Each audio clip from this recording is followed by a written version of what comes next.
The moment they come out with the idea, after 1 week, I apply for the citizenship.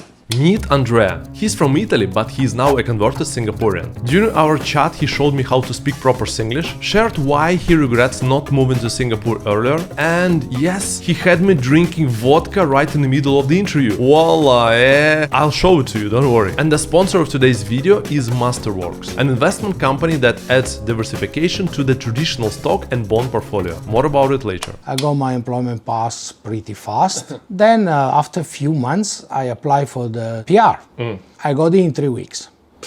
I really no idea why it happened so fast, but during year 2000 they were quite easy. My degree also in Italy was quite well recognized because my university in Padua is more than 800 years old. So it's a very historical university. 1 week after that, we went to STB. And they have a balloting exercise. You pay $10, rejected flats, people that do not want the building. When I was staying in Pasir Ris. When I was riding my scooter on the way, I always pass by this area and I always look at this white building. I like this place, I like this place. Is it this one? It's this one. It's this one. So we came here, some flats open, we can see. Immediately, our first choice was this one. People don't want because 13th floor, but in Italy 13 is good luck actually. Yeah. My unit is 13 something, so it's a mix of two. After not even a month, we get the balloting exercise, queuing up. Because I'm category others, I got higher rank. First application. When our turn to choose, we want this one.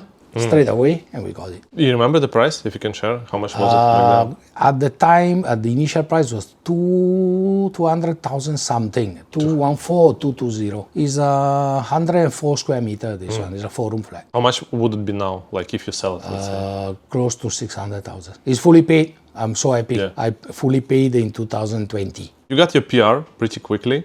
Yes. And then the passport. So you're Singaporean. Yes, I'm a Singaporean. In 2010, I was happy to be PR because Italian passport is actually not so bad. You can go almost everywhere. But someone in February or March 2010 in Italy came out with a brilliant idea to tax the Italian overseas. Oh. So the moment they come out with the idea, after 1 week, I applied for the citizenship. I got the confirmation of the citizenship within 5 months. That is pretty fast. So super fast. Apply, done. Then I got my ID in November because I need to renounce the Italian citizenship. It cost me €80. I did swearing, I got my nice ID, everything. And after 1 week, I got $300 from the Singapore government. I was okay, a good investment, done. Everything started for money and it's better in this way. And then we did the ceremony and I was called. Said, Mr. Andrea, do you like to be on stage? On stage? Okay, I don't mind. So they asked me to sing the anthem, read the pledge. I was number one. The Ministry of Transportation gave me the ID, but I told them, sorry, the anthem, I don't know, it's in Malay. But they told me, go karaoke below, I can read. Okay.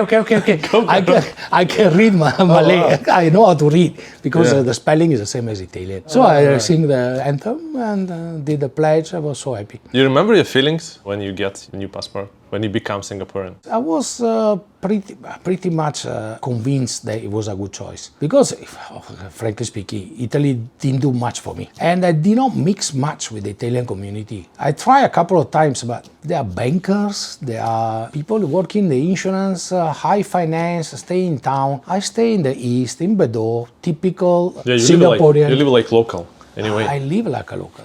First thing I learned, for example, I went to a coffee shop and I asked for black coffee with ice and I was charged $1.10. Then I asked my wife how to say in local language because I recognize it's different. Kopi o kosong peng. Okay, same place, 80 cents. I can speak Singlish pretty much well. I learned. I don't know how to speak English before, a little bit only. So my slang is typical Singaporean now. And I can speak Chinglish. Chinglish is the Chinese English. Is even and more simple than Singlish. You really forget about the grammar. Past tense, present tense, don't care. He, she, he, doesn't matter, just one. Yeah. Just put the words together, I can communicate with them. And they actually appreciate because they understand. Yes. They reply to me in Mandarin and more or less I figure out what they're saying, but it's quite interesting. I can speak a bit of Bahasa, Indonesia, I can understand Malayu, a little bit of Mandarin, Itian, Hokkien, she's Hokkien. Cantonese, I like the sound, but I don't understand. It's super fun because you speak with Singaporean accent, which is like, it's very cool. It's yes. Like, and I think people they're quite surprised when you see like the Caucasian face and then like you speak like a Singaporean. It's yes. quite funny. When I was working in Etihad in Abu Dhabi, I have two colleagues from Singapore. One Chinese guy, one Indian guy. And I don't know why we met at the canteen to have lunch together. And we start to speak in typical Singlish. All the chala, all the la, le, li, everything came up. After 15 minutes, so one Arab lady came close to us. Excuse me, guys, but what kind of language is this? Because it sounds English, but it's not, believe me. All three of us at the same moment say, Singlish. And she looked at us, oh, okay. It was quite fun. What part of you is Italian? Still, what part of you is Singaporean? Espresso, pizza, pasta. I'm still Italian. Yeah. And, okay, I cannot say the other one. There is something the Italians like to do, like to see beautiful girls. It's okay, just looking is nice. And Singaporean, all the rest. Chinese food, Malay food. I love food here. I try everything. Few things I don't like. Strange enough, I don't like laksa. All the Amor love laksa, not me. I tried durian 3 times. The third time I actually throw out. So no way, I'm taking durian. It's something that I cannot. And the other thing that here is the comments they always did to me, because sometimes I speak too loud. Don't speak too loud. Don't make noise. I don't understand why. Then I understand, hey, the way you live, one apartment apart beside another one, is a rule, non-written rule. Don't talk too loud. Don't make noise. Get your privacy done. One thing about Singapore that I love it is the safety. You can go around in the middle of the night, 1, 2, 3 a.m., 4 a.m. Nobody will disturb you. And another thing I like here, no drugs. Back in my hometown, a drug dealer were everywhere in my area. Oh. My mother can find the syringe, can find the drugs on the street. You feel not safe. You feel not the right place to be. So when I moved, I was happy. Actually, my colleague back in Italy, they make a bet. They bet 1 month, 2 months, 6 months. When you come back? Yes. And only one lady said, no, he will never come back. So after 1 year, they closed the bet and she collect all the money. What's your principles about money in general? Do you try to save money, invest, this kind of thing? Mine, yes. No. Yes, I have some investment done. Yeah. Not big stuff. I mainly use the CPF, special account, and this. I always look around the good opportunities. Back in Italy, my sister always telling me, why your funds, you double up your money every time. Yes, I'm good at it. I can see the opportunity. And I tell you, this is a good one, go and buy. And nobody believe until they double up, and then how you do that? Making money through investments is challenging, and the risk of losses can be significant. Every alarming news in the world puts those of us with investments in a tough situation, which is why it's always good to have a diversified portfolio. One alternative investment opportunity is art. I highly recommend considering art investment with Masterworks, an art investment company that supports today's video. Masterworks allows their members to diversify their traditional stock and bond portfolios by including art investments. Every single Masterworks sale to date has handed back a positive net return for investors. As of July, Masterworks has sold a total of 45 million worth of art, returning the net proceeds to investors. Moreover, the art market as a whole has surpassed pre-pandemic sales levels globally. With such an amazing opportunity, it's no wonder why more than 750,000 people are eager to get in on it. But because of the high demand, paintings can sell out in mere minutes. As a result, Masterworks have a wait list. But here's the good news. Because we are long-standing partners, you have a special access to bypass the waitlist. Just use the link below and start investing in art right away. Public transport, I love it. I love it. MRT, everywhere you can go, buses are so efficient. In Italy, I was waiting for the bus, then my friend passed by, what are you doing? I'm waiting for the bus. I better give you a lift, they are on strike. Okay, thank you. I have a very small car, pero due canari, the square one. Exactly, yeah. And I pay the COE, I pay $2. Why? At that period, 2008 was the worst, the lowest COE ever in history. wow. I paid $2. I was so happy.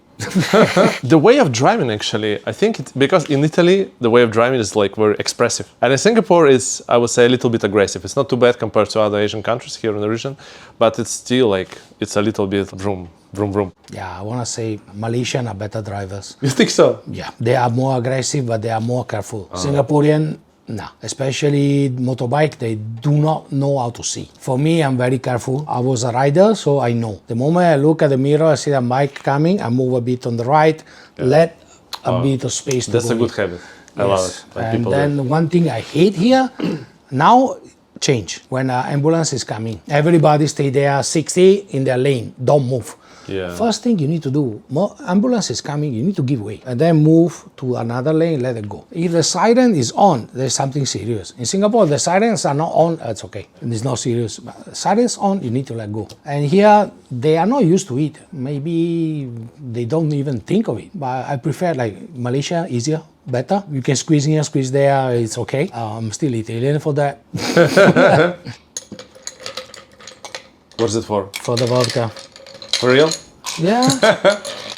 Which one you want to try? Because I have a few nice ones. I love vodka. I love sake. People think if you're Russian, you drink vodka a lot, but not really. I rarely drink vodka. You want to try this one? What's that? Tsarskaya. Cheers. Cheers. Na zdrowie. Здоровье. Do you have any like regrets in life? I regret to not come here earlier, to not move from Italy earlier. I was stuck there waiting for my job to grow, to become better and everything. If I come here like 5 years earlier, it will be even better for me. The situation I was living in Italy was a bit strange. My boss, everything promised the contract, never happened. And then when I moved here, I found the happiness. How about hidden places? You mentioned that, you know, like hidden places in Singapore. I've been to streets that I believe some Singaporeans don't even believe they exist. You ever heard of Peten Street? Near Lavender. Yeah. It's a very horrible alley. It's not with a car, and is where the, I want to say, local prostitutes are there. Oh my God, the most dirty place I ever seen in my life. If your friends are coming and you want to show them real Singapore, I where you bring go? them to all the alleys in Geylang area. I found a very beautiful Chinese temple with a tiger, and my Swedish friend, we stopped there. I say, this is a very nice temple, go and see. But it's a local temple. It's not for tourists. I like the Chinese temple in Chinatown, it's very nice. But that temple is something typical, particular. Where is it, the area? Yishun. Yishun. Everyone makes fun of Yishun. That's okay. And then other places that I love to go, Chinese Village. Chinese Village is still typical. Changi Village is nice, super nice. I love it. The hawker center, the food there, the people, the buildings. If you go early in the morning before COVID, at the car park, they actually sell the fish from Malaysia, Pengerang. They bring in 7 kilo each and they sell on the car park. Super fresh. And the lobster, very nice. I bought it once. Oh, that's cool. Are you leaving without saying goodbye? Not very polite. You better check out this video.